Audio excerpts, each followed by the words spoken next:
The objective of today's webinar is to provide an introduction to the process of value-based pricing and illustrate how this pricing strategy can help you maximize the profitability of your businesses.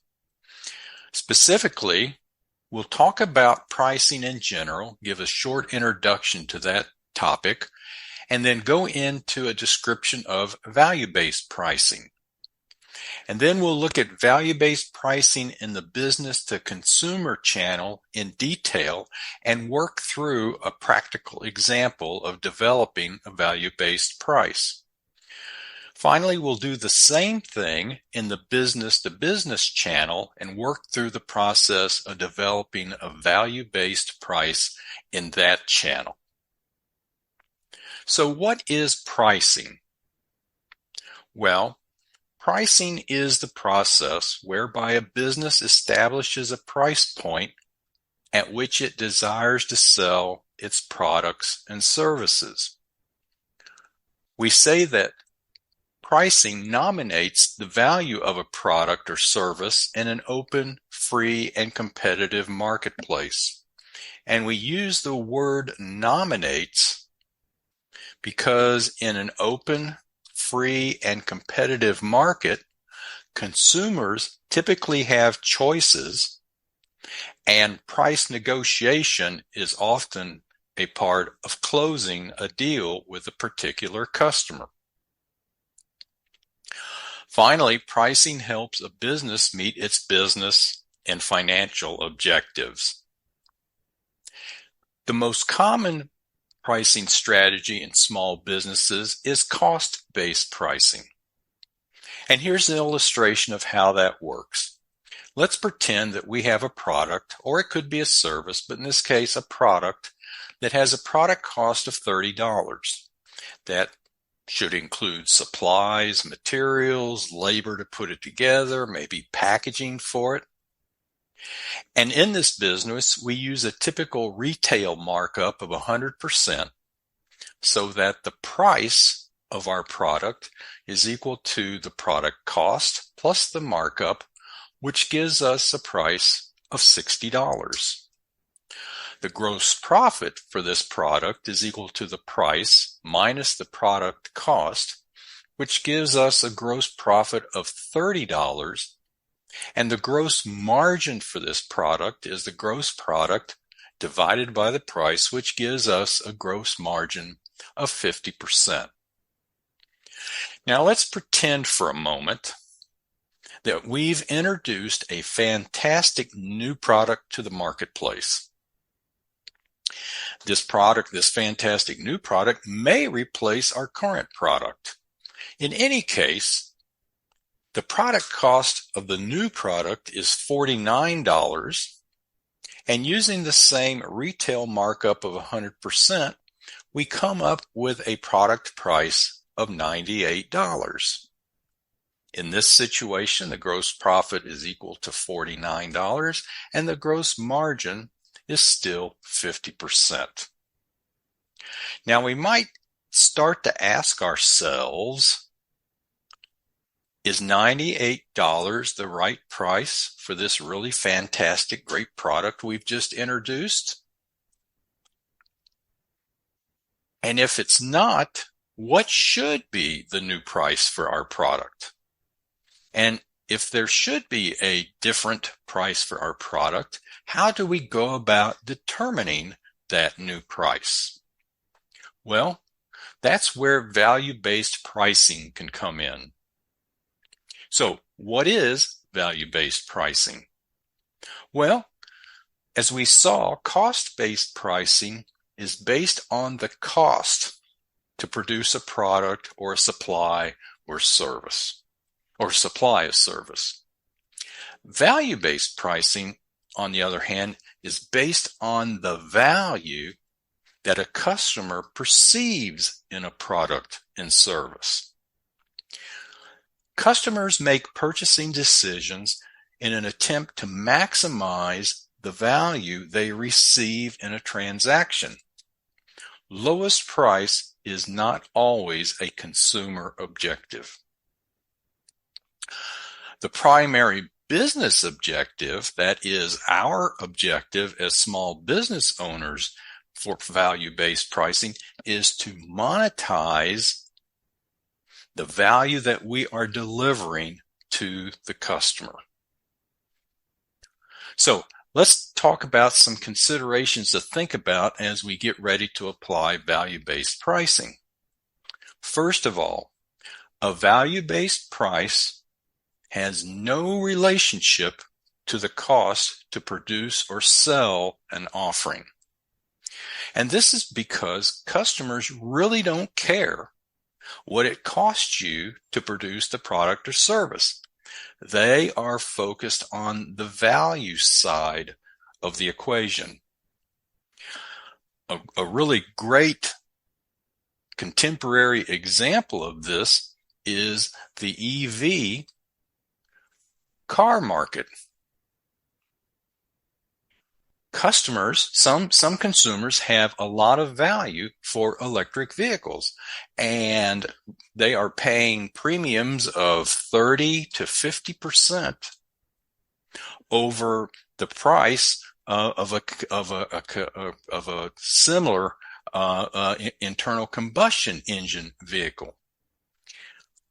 On the other hand, GM specifically is reported to be losing something like $46,000 on every electric vehicle they sell.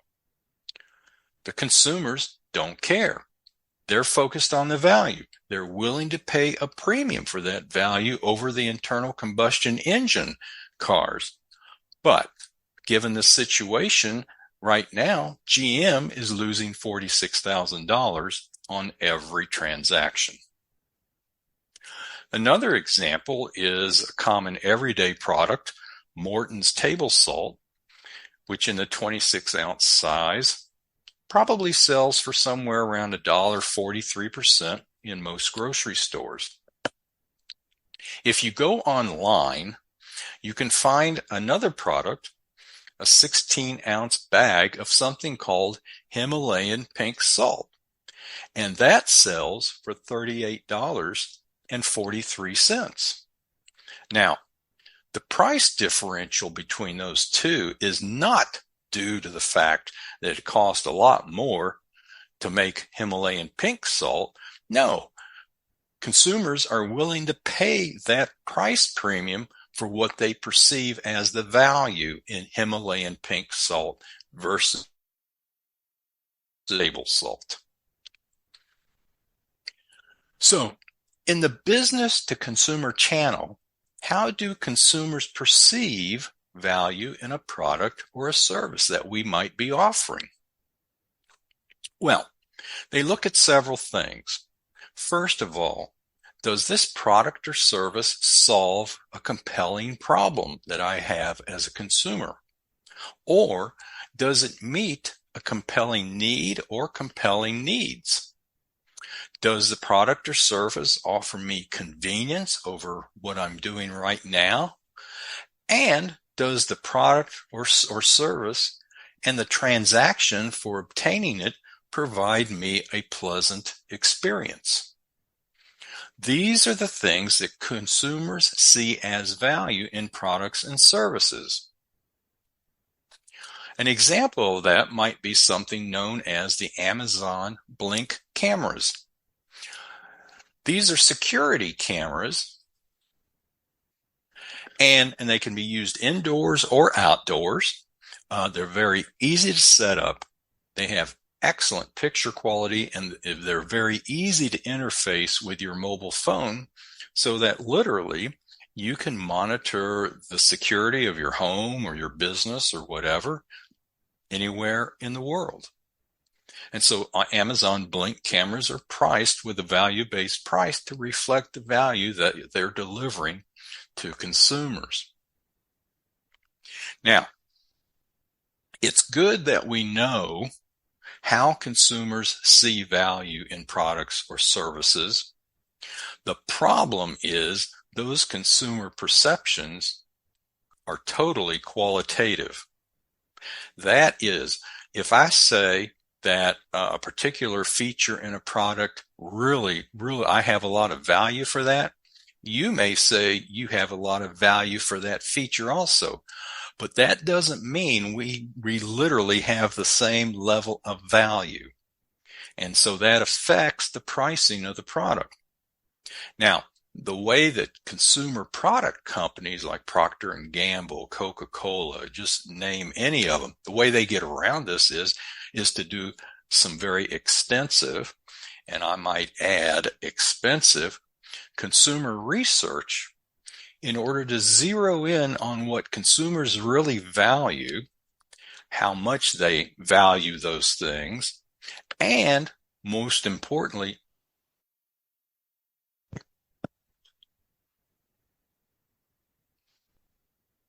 so does this mean that we're going to have to resort to expensive consumer research in order to come up with a value-based price? Well, no. If that was the fact, we wouldn't have this webinar today. But there is another way to go about this without the expensive and extensive consumer research.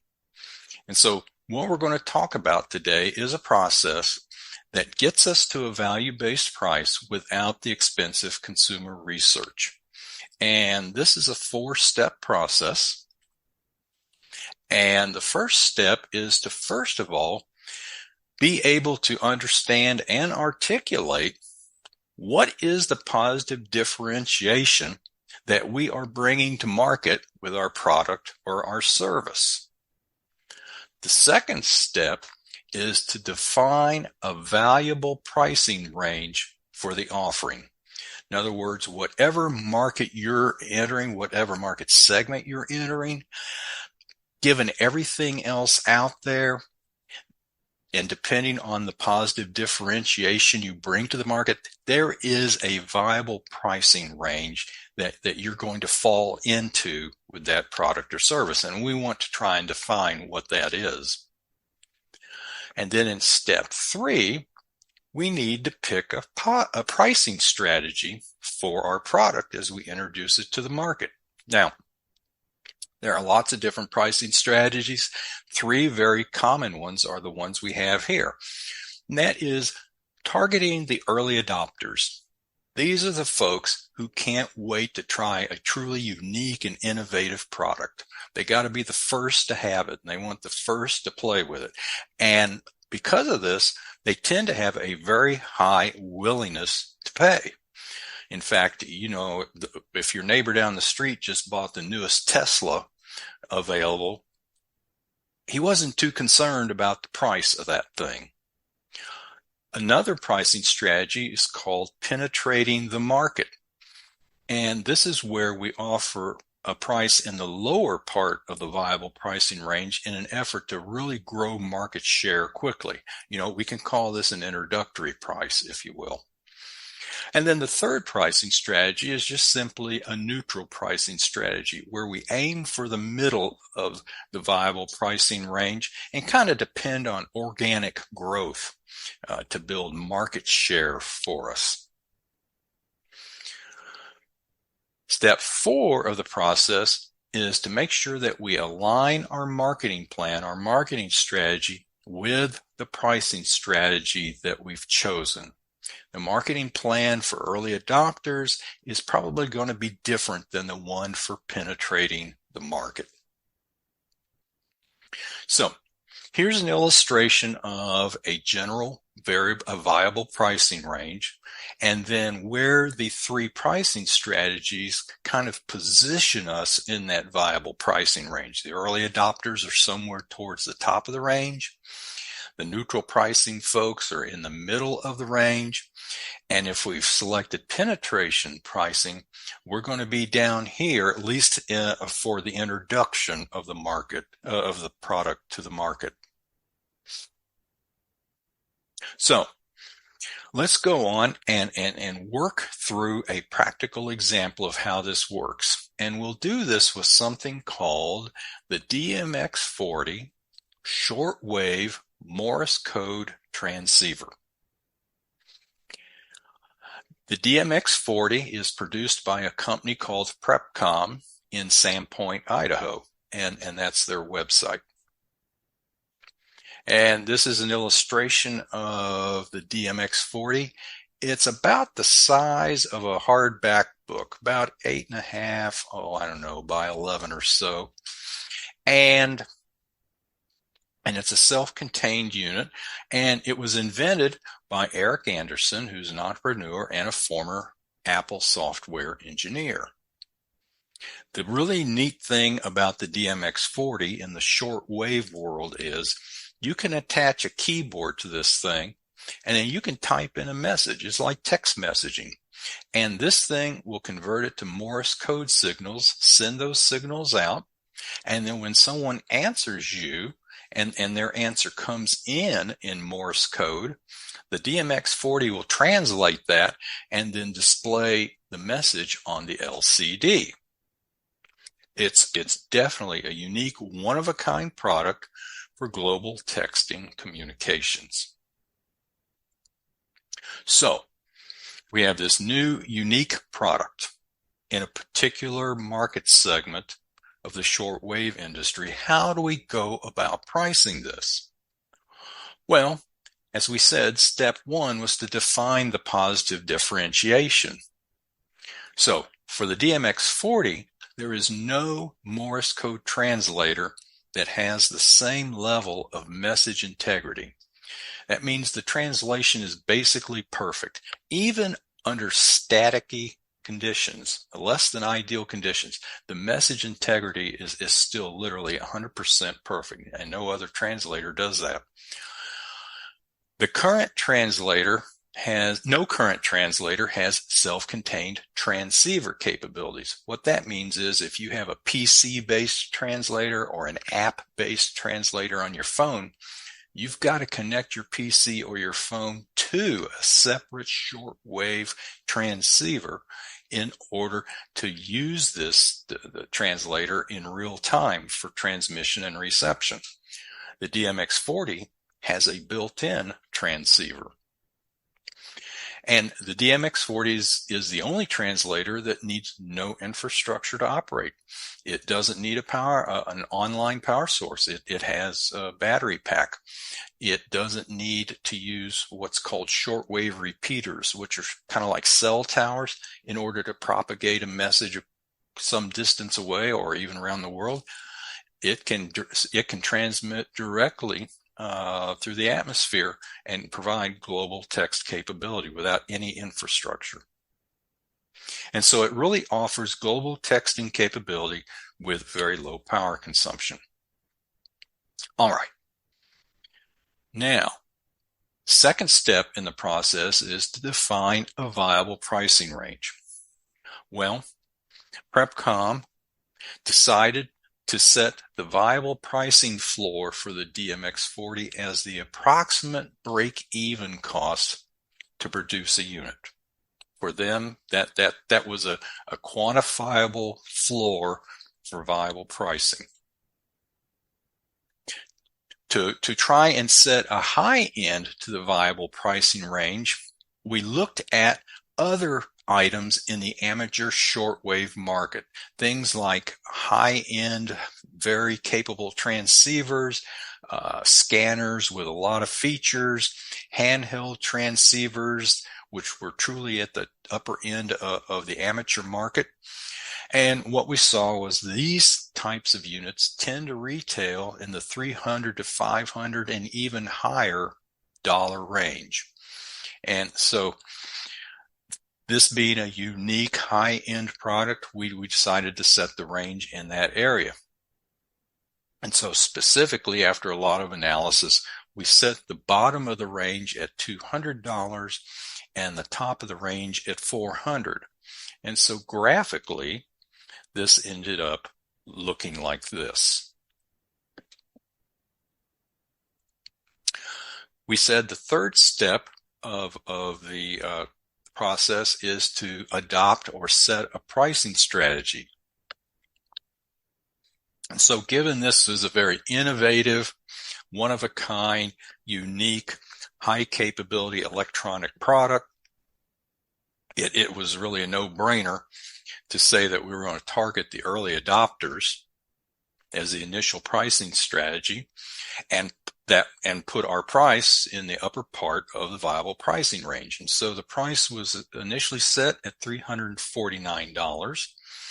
And so when you look at the viable pricing range, you can see that the initial price does indeed fall in the upper part of the viable pricing range.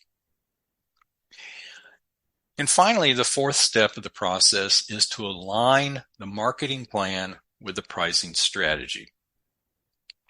And so websites, social media, and print media targeted shortwave consumers and the prepper market segments. The preppers are the folks who are planning for the end of the world, who knows what. And there's been a lot of interest in this product from that market segment.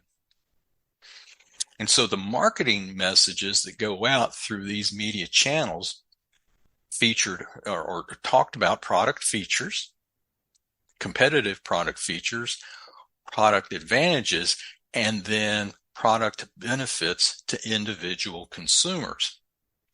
And so the process of discussing features leads consumers to see advantages for them and then to perceive those advantages as benefits. And this fits in with an old marketing adage that, consumers tend to buy benefits. They don't really buy features. So let's summarize the process that we've been through with the DMX-40. And the first step was to understand the positive differentiation that the DMX-40 brought to the marketplace. Step 2 was to define a viable pricing range for the DMX-40. And then the third step was to pick a pricing strategy and to pick an initial price. And finally, the fourth step was to align our marketing plan, our marketing strategy with the pricing strategy that we had chosen. Now, this method certainly is not as robust as all the extensive consumer statistical research that the major consumer product companies do. Certainly not. And so there's always, a likelihood, I would say, that we're going to leave money on the table. Okay. Leave money on the table. Not maybe price as high as we could. But on the flip side, this certainly saves a lot of money that most small businesses don't have to dedicate to consumer product research. And it also, in the end, yields a gross margin profitability for the business that is far superior to a simple cost-based pricing model.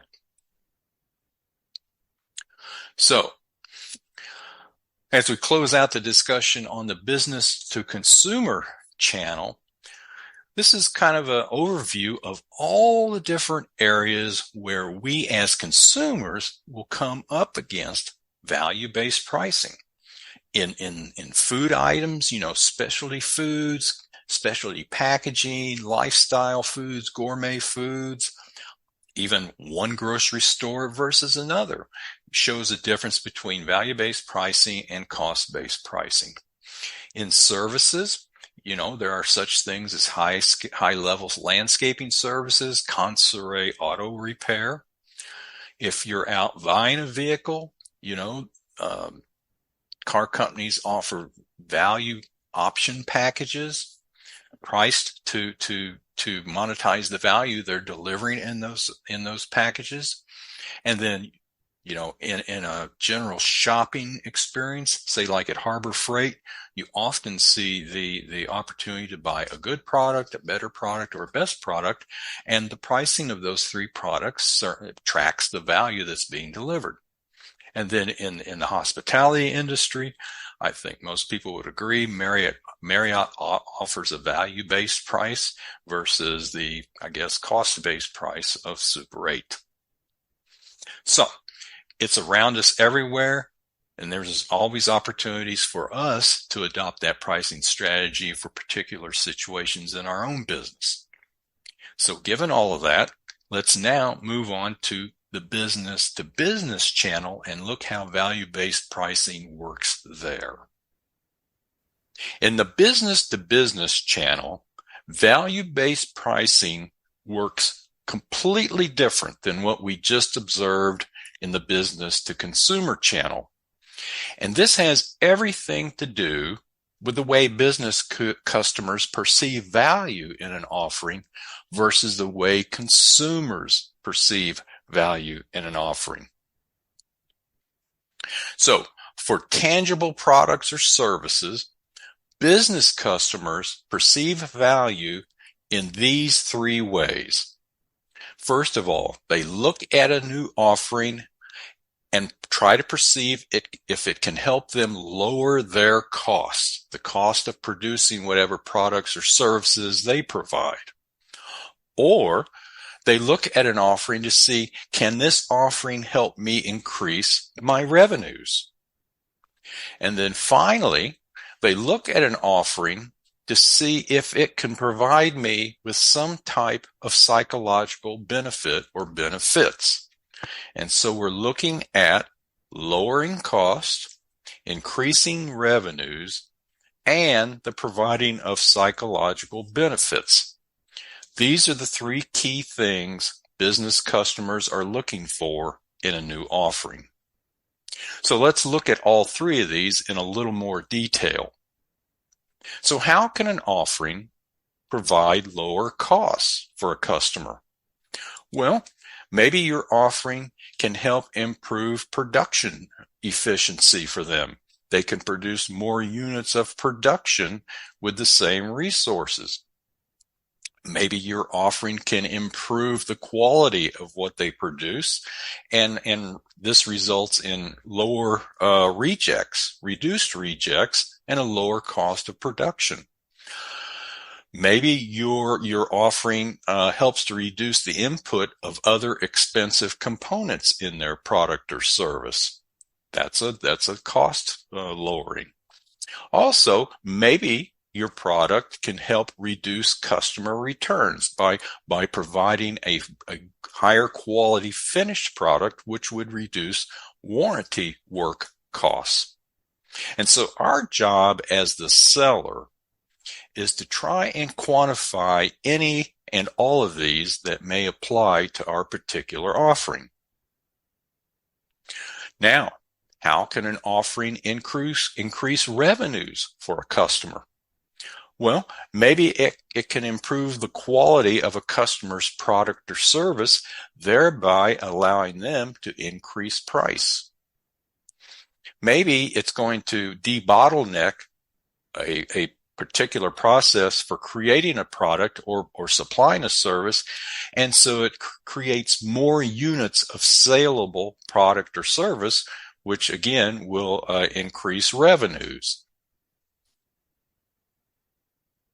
And maybe it will give your customer access to a brand new market segment they could never sell in before, and that will also be a way that they can increase revenues. And it might allow a customer to create a new product or target new applications that they couldn't go after before. And just as we said in the previous slide, our job as the seller trying to sell this new offering is to try and quantify any of these virtues that apply to our particular offering. The third aspect of this is, how can an offering provide psychological benefits to a customer? Well, maybe our product will help the customer improve their relationship with their customers. Maybe it will reduce management burdens in some form. If production runs smoother with our product, if marketing and sales goes better with our product, that reduces the burden on management. And maybe it will help to drive stronger and better supply contracts with their customers. Maybe instead of having a 1-year supply contract, maybe with this offering, they can now negotiate a 3-year supply contract, or maybe a contract with a higher price for their customers. And our offering may provide a competitive advantage to the customer in their marketplace that they sell into. And so, as we said before, our job as a seller is to try and quantify any of these that apply to our particular situation. So, having gone through the 3 ways that a business customer looks at value, we want to try and quantify these value points to come up with a total of the value that we are actually delivering with our offering. And so we can actually do this in the business to business channel. And so we can define a value called total value delivered, and that is equal to the lower costs that we're providing, plus the increased revenues that we're providing, plus the psychological benefits that we're providing. The sum of those 3 terms is defined as the total value being delivered by our offering above and beyond whatever it is that the customer is using today.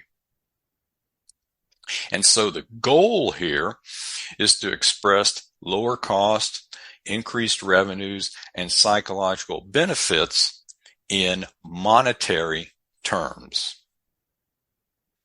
So, once we get this total value delivered calculated, how does that relate to a value-based price? Well, as we said before, the total value delivered by our offering is the value above and beyond what the current offering offers to the customer. The current offering is called the reference product, and it has a price that the customer is paying, and that price we call the reference price. The economic value of our new offering is expressed this way. The economic value of our offering is equal to the reference price of what the customer's paying today for the reference product that they're using, plus the total value delivered by our offering. And so that's the reference price, reference price plus lower cost plus revenue increase plus psychological benefits. And so this is a quantitative way of saying what we have in the first point up here, that the total value delivered is the value above and beyond the current offering. And when we add that value to the reference price, it gives the total economic value of what our offering is bringing to the customer. Now, the significance of this is that the value-based price we eventually establish for the customer is almost always going to fall somewhere between the economic value that we can calculate and the reference price of what they are purchasing today. Now, this may seem a little obtuse the way we've presented it here, so let's look at this in a graphical form, which might make it a little bit easier to understand. So in this graph over here, we have the reference product. And this arrow, the size of this arrow represents the reference price. If we come over to where we're graphing our new offering, we have the reference price arrow, and then on top of that, we place an arrow that represents the total value being delivered by our offering above and beyond what the value of the reference product is. And so these two things together is what we call the economic value of our offering. Now, the significance of this is now the value-based price that we come up with is going to be somewhere between here and somewhere between here. And as we go through the process, we'll talk about how that value-based price gets established for a particular situation. So let's talk about a couple of issues before we actually start to put this process into use. And the big thing here is that psychological benefits very often are not quantifiable, or they're not easily quantifiable. But we do know that they're very important. For example, if our offering lets a customer extend a supply contract with their customer from 1 year to, say, 3 years, that's probably really important.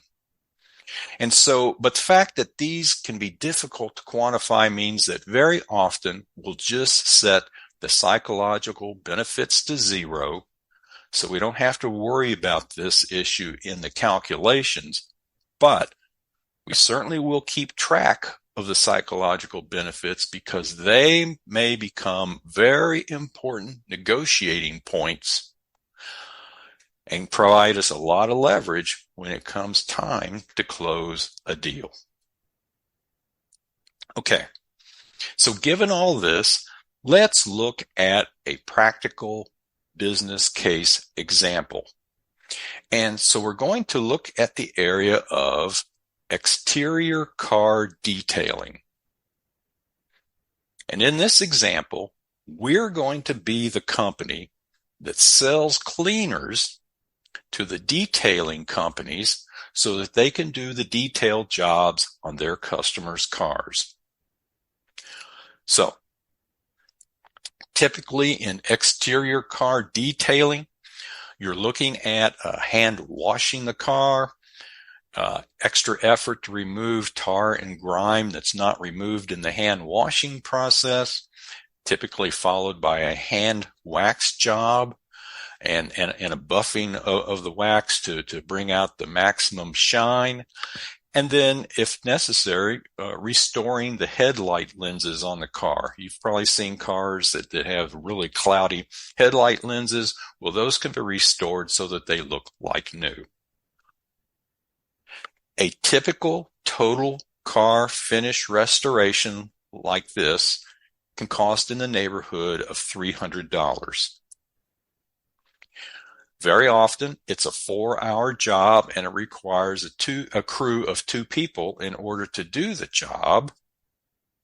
And given all of this, we can estimate what the profitability of this type of work is for the detailing company. And so if you look at 8 man-hours of effort, that is 2 people working 4 hours, that's 8 man-hours at $15 an hour. This is the labor expense part of the job. The cleaners typically run about $60 for the job, and so the cost of goods sold for a detailed job is about $180. If we take the price minus the cost of goods sold, we see that the gross profit for a detailed job is about $120. Divide that gross profit by the price gives us a gross margin of 40%. This is for the average detail job. Now, a crew of 2 can typically detail 2 cars per day using this process. And so for the detail shop, their total gross profit per day is about $240. That's $120 per job times 2 jobs gives the $240 per day. Okay. So we're selling these cleaners to the detailers today for $60. If we look at our company's profitability in this transaction, we sell the cleaners for a detail job for $60.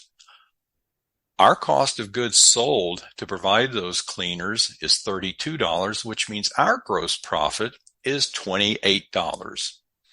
For 2 detailed jobs in a day, we make a total of $56 for the chemicals that we sell for those 2 detailed jobs. We'll come back to these figures later after we work through the whole value-based pricing process. Okay. Now, let's assume that our company has done some in-depth development work and we have come up with a brand new fantastic product. We call it the Power X Bright Pack. And it consists of a 1-gallon gel product, which is the cleaner, the rinse, the wax, and the headlight restore all in one package. And so the process now to completely clean and protect the car can be done with 1 person in 2 hours. We have established this through our own independent testing. If a detailer will use our new fantastic product, they can completely change the way they do detailing, and they can do that detailing with just 1 person, and that detail job only takes 2 hours. So, what this now means is that 1 person can detail 3 cars in a day. And so, given that the revenue for each detail job is $300, now the detail shop can earn a revenue of $900 per day. So, this represents everything we know about our new offering, the Power X, versus the reference product, which we're currently selling for $60 per job. Given all of this, what price are we going to charge the auto detailers for Power X? So to answer that question, we go into the value-based pricing calculation. So here's some things that we know about Power X. It should increase revenues for the detailer because now they can do 3 details per day versus 2. It should reduce costs because now they can do the job with 1 person instead of 2, and that person can do the job in 2 hours instead of the 2 people doing the job in 4 hours. And surely this improved process is going to provide some psychological benefits for the detailer. So, using our formula for total value delivered, which is equal to lower cost, increased revenues, and psychological benefits, let's take a look at what we know about our new product. Well, right off, we know the revenue increase potential is $300 per day, because now we can do 3 jobs versus 2 jobs, and so the increased revenue in a single day is $300. There's a lower cost potential here because to have 2 people working 4 hours to do 2 detail jobs is 16 man-hours in a day versus 1 person working 2 hours and being able to do 3 jobs per day, which is 6 man-hours per day.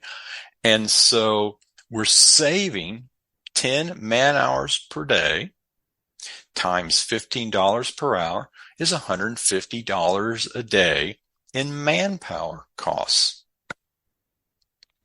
Now, as we said before, psychological benefits can be a little difficult to quantify, but surely one psychological benefit to this new product is that the detail shops are not going to have to hire as many detailers and train them and try to retain them, which is a perennial problem in this business.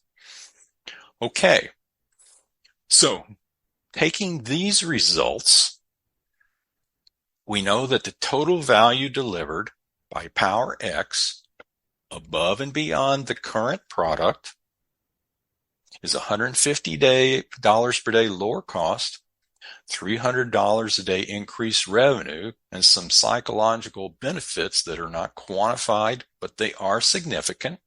So we know that the total value delivered per day by Power X is $450 above and beyond the current product which they're using, which they of course buy from us. The economic value of Power X, which is equal to the total value delivered plus the reference price of the current product on a daily basis, is the $450 total value delivered we just calculated, plus $120, which is two times the reference price. They use two packs of cleaners to do 2 detailed jobs a day, so that's 2 times 60. That's 120. So the economic value of Power X on a daily basis for the detailer is $570 per day. So let's go back and now look at these results in the graphical representation that we used before. So over here, where the reference product is, this arrow it represents the price of using 2 of our $60 cleaners, which is $120 per day. We take that reference price, we add to it the total value delivered by Power X above and beyond the reference product, and we come up with an economic value of $570 per day. And so the question we need to determine is, what offering price are we going to select for Power X? Now, before we move on, let me just go back and talk about the relationship of economic value of the new product to the reference price of the old product.